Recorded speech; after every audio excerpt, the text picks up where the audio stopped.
It is being reported the Knicks had offered Carmelo to the Cavs in exchange for Kevin Love. Cleveland turned it down. Keep in mind, plenty of trade chatter around Anthony less than a month before the deadline. Carmelo has a full no-trade clause, but said recently he would consider waiving it. But it could have meant Carmelo and LeBron together. Now, tonight, in less than an hour on the other side of that equation, the Cavs host the Kings. There's Kevin Love warming up. He battled a stomach bug lately, a bit sick. Not a result of hearing he could have been bound for the Knicks. That would make anybody ill. Though in all seriousness, he's gone from being a problem for the Cavs to being an integral part of their run, so much so that they would not trade him for Carmelo Anthony. LeBron has said on multiple occasions already in this new year, this has not been a good year for Cavs basketball. He said it a little more strongly than I will here. Since the calendar turned, Cleveland is just 5-6, point differential of minus 2.7.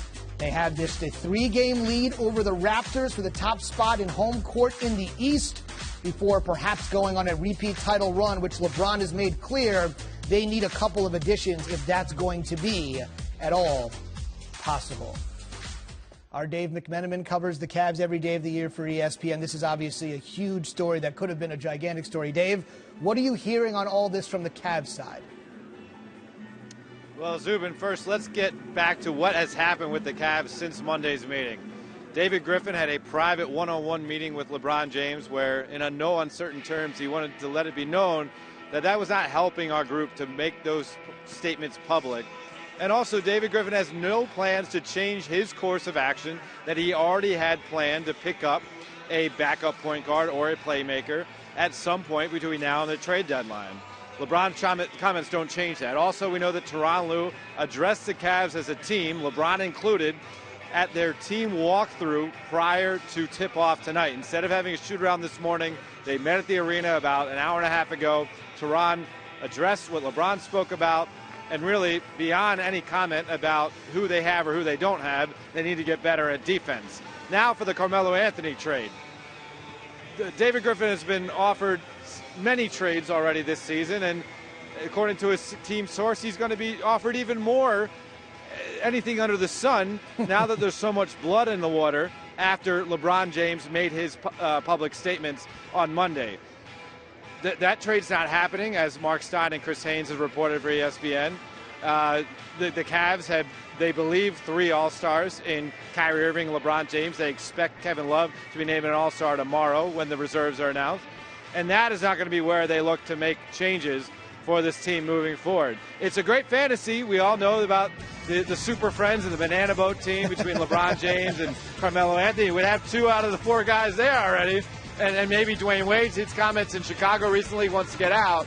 But that is not the course of action the Cavs will be taking as they look to improve their roster to try to win a repeat championship. No question. Again, David Griffin is the Cavs GM, and the NBA trade deadline is February 23rd, something I'm sure the Cavs, the Knicks, and the other 28 teams in the NBA are certainly aware of and moving towards. That's our Dave McMenamin getting us set for the Kings and the Cavs. You heard Dave mention Chris Haynes and Mark Stein. They authored the piece on ESPN.com about this move that was nixed, Carmelo to the Cavs. Chris joins us tonight here live on SportsCenter. So even though, Chris, the offer was turned down, what does it say that the Knicks were willing to propose that deal to the Cavs in the first place? Well, I think clearly what it states is that the Knicks are willing or trying to go in a different direction, but Carmelo Anthony is just not cooperating right now. We all know that, Porzingis over there, he's a bad boy with the Knicks. They need to move along. And as of right now, Carmelo Anthony, with the years that he's put in his league, has that no-trade clause in there.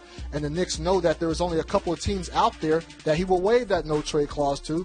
So they felt the need to go over to Cleveland to try to say, hey, let's make this move. Let's do this deal. Carmelo, Kevin Love. Cavaliers nixed that. While the Cavaliers do have some holes that LeBron James has been harping on for a little bit now, Carmelo Anthony, they don't see him as being somebody who's going to be that stopgap. So as of right now, we have nothing. We have nothing. Some great detail, though, in the piece that you and Mark authored. Again, you can see it on ESPN.com. So from the information you've gathered, before I let you go, where does this leave the relationship between Carmelo and the Knicks?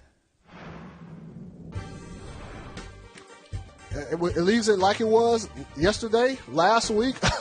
This is something that Carmelo has known about for a while. He's known that that the New York Knicks and Phil Jackson would like to move in a different direction to try to make sure that this team is Porzingis' team. You look at Melo, I believe he's 33 years old right now, and I think they were trying to, in that meeting, trying to let him know, like, hey, you can go out there, you can finally chase a ring.